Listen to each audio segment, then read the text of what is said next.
Hello, my name is Josh Thompson, and I am the head boys basketball coach at Bar Eve High School in Montgomery, Indiana. I also serve as our high school FCA huddle sponsor, and I work with coaches throughout southwestern Indiana as an ambassador for Southwest Indiana FCA. My wife Jamie and I live in Montgomery with our 3 children, JC, Ty, and Griffin, who all attend Bar Eve. I grew up in Bloomfield, Indiana, and had a tremendous upbringing, and very thankful to my mom and dad, Tim and Sandra Thompson, for all of the opportunities that they afforded me as a young man. Basketball became a passion for me at a very early age, and I was extremely fortunate to be blessed with several great coaches, including my high school coach, Ron McBride, who I later had the opportunity to be an assistant coach for. And then obviously Steve Brett, who offered me my first opportunity to teach and coach right out of college at Lagodi High School.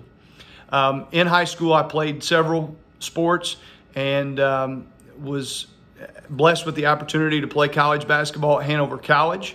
And so after college, I decided that I wanted to get into coaching. And I love working with coaches and athletes. And my purpose as a coach is to mentor student athletes and coaches to enthusiastically pursue a commitment to excellence in every part of their journey. My personal journey in my coaching career has taken me and my family down a long and winding road. It's a journey that hasn't always been easy. In 2007, I became a head coach for the first time at the age of 26. After 5 years of pouring my heart and soul into that program, we found out that my contract was not going to be renewed at the end of my 5th year. That time period in my life was one of the really the toughest and what you might say the lowest points of my life. And so with that, I turned to the only places that I knew to turn, my wife and to God. I spent quite a bit of time in prayer over the next couple weeks. And I told him that if he had a vision for me to continue in coaching, that he needed to present an opportunity for me, but I was willing to allow it to be in his time that opportunity would be presented. Within a couple weeks, we received a phone call from another school, and we were offered the opportunity to become the head coach at Wood Memorial High School. And 8 years later now, I guess you could say that the rest is history.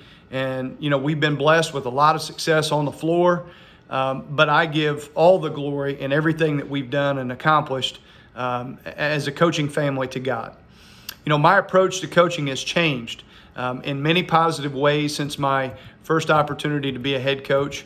I've made sharing my faith more intentional, and my involvement in FCA has become paramount to what I do as a coach. Our weekly team Bible study has become an integral part of our team culture. Seeing the way that the Lord has blessed and impacted the players that have played for us and the men that they have become is truly why I coach. I appreciate the opportunities that God has allowed me to have in coaching, whether that be at Springs Valley, Wood Memorial, Vincennes, Lincoln, and obviously now at Bar Eve. When I began my coaching career, I would have never guessed that the Lord would bless me the way that He has.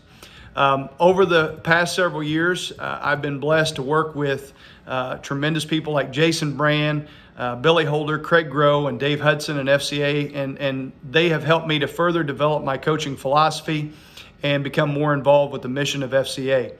I'll never forget sitting in my classroom at Wood Memorial and praying with Mike Garrett as we set up the huddle at Wood Memorial. Mike also gave me my first copy of the Coach's Bible. I'll never forget the God moment between myself and one of my former players, Connor Mowry. I had reached out to him about establishing and setting up our first huddle there at Wood Memorial, and he had no idea what FCA was. And I don't know that I actually had an idea of what FCA was at that time. I had attended meetings, but I wasn't involved in the leadership as being a huddle sponsor.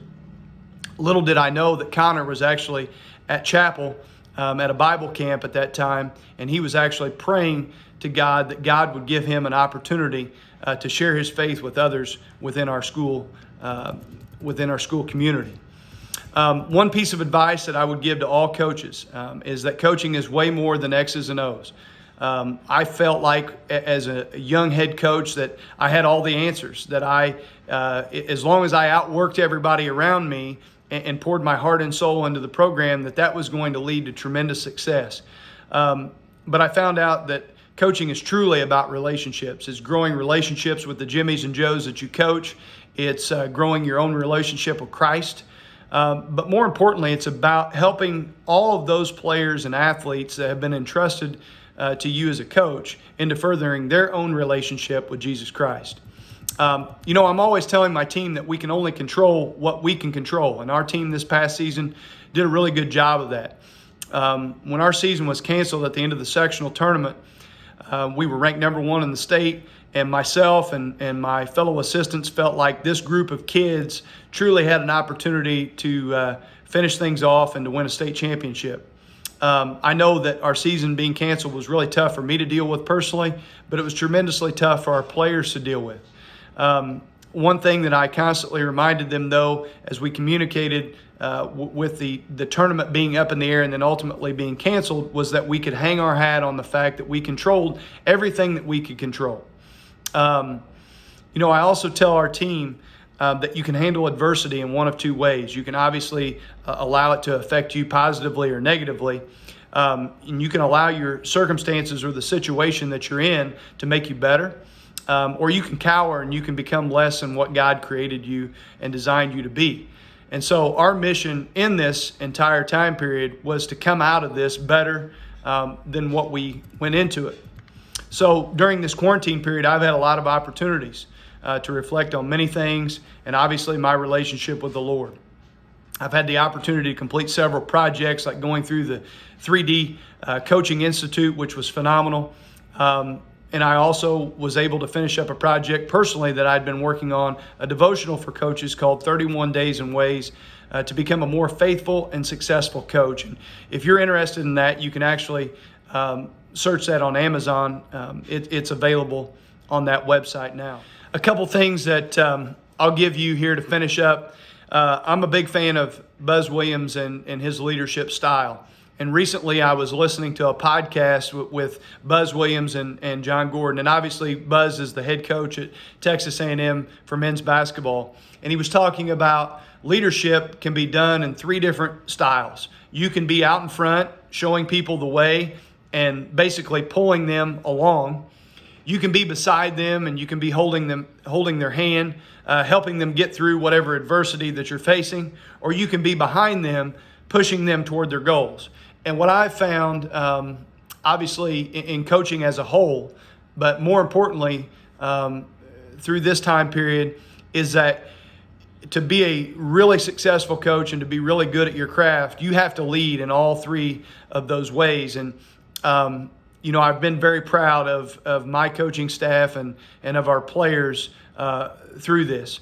As a coach or an athlete, when you hit the ground in the morning, you're never going to stay the same.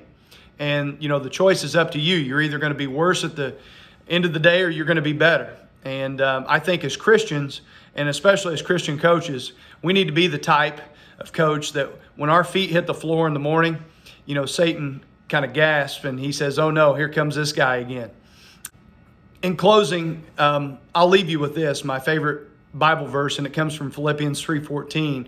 And it says that I pursue as my goal the prize promised in God's heavenly call in Christ Jesus. I urge you to pursue the Lord in all that you do. As coaches, I feel like we are engaged in what I deem to be the world's greatest calling. I pray that you as a coach will help your players and their pursuits in all 3 dimensions, the physical, the mental, and the spiritual. And that in doing so, that you help to create more disciples for Christ.